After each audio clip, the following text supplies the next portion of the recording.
Hey, how's it going, guys? This is Eli, the real estate guy, and man, do I have a story for you all today, man. So I wanted to give you guys some real life situations that happen, so that way you all can apply this to your business and make sure that you've never will go through a situation like this. It sucks, and you guys will see why in a second here. But before we get started, go ahead and like this video and also subscribe so that you're notified of whenever we're posting another video. All right, here's the story. All right, now this is when I was first getting into wholesaling, right? And this is really my first almost deal, right? So I did this by having some bandit signs put out. All right, I had a family, they were selling their portfolio of properties and they're looking to sell it. This was out there north of Dallas when I lived out there. All right, and so I got the call, scheduled an appointment to go out there, and this was about maybe 6 or so properties that they had. So it wasn't a crazy portfolio, but 6, right? And so with that, I got all 6 properties under contract, all right? And that was a whole situation in itself as far as title companies, but I won't go down that path. But I had it under contract, and I sent all the paperwork to the title company. Now I'm in the process of finding buyers, right? So I reached out to my buyers list at the time, and I had someone that was interested. And so I reached out to him, and we actually drove out to that spot, and we were able to actually go visit each property. He loved all those properties. We came out to a price that made sense for him. And with that, we got each property under contract. Now, let me tell you what my mistake was. I explained to him it was $5,000 non-refundable for each property as far as the deposit, okay? But because he was like, well, I'm buying, 5 or 6 properties from you, can I just give you a $500 deposit? Because I'm gonna close, but let me just give you $500 instead of $5,000, so that way you can, we can still close because it doesn't change what you're making. You're still gonna make the same amount at the end of the day. And I'm looking at this guy and I'm like, you know what? Yeah, you are going to close. Go ahead and just give me the $500 a piece, and it's all good.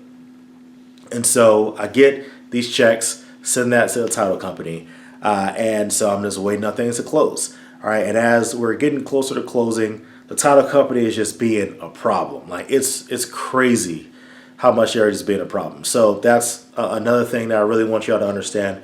Make sure you're using investor-friendly title companies.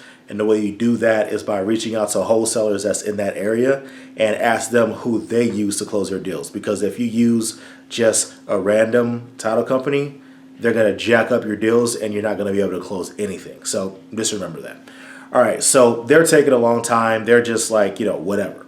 And so as time goes on, I'm speaking to this investor, and I'm like keeping them patient. I'm like, oh yeah, there are just some hiccups. We're just getting things done. Don't worry about it. We're all going to close. It's all good.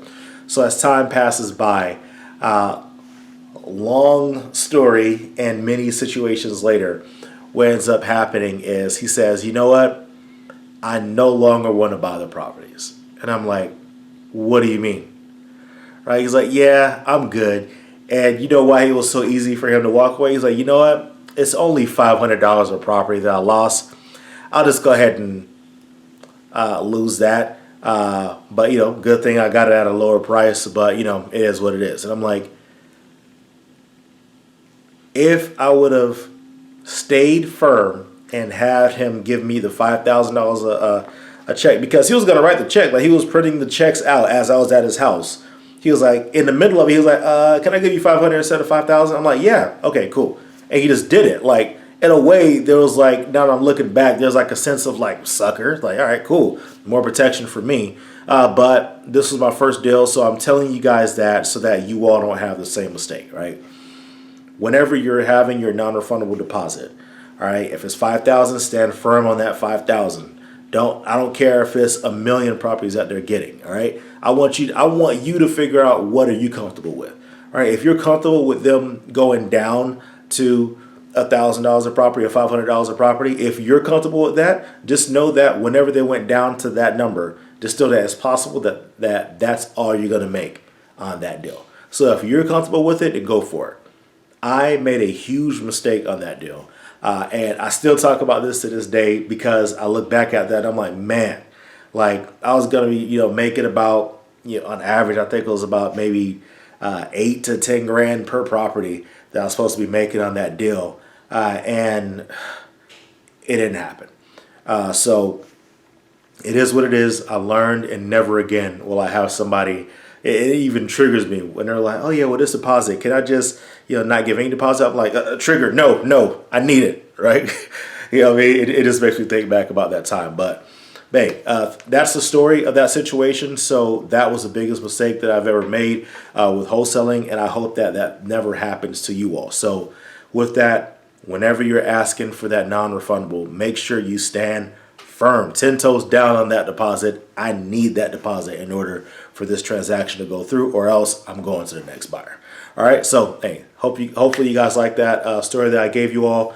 Go ahead and like this video if you like the information I provided to you all, and also subscribe to this channel so that you're notified of whenever I am posting another video.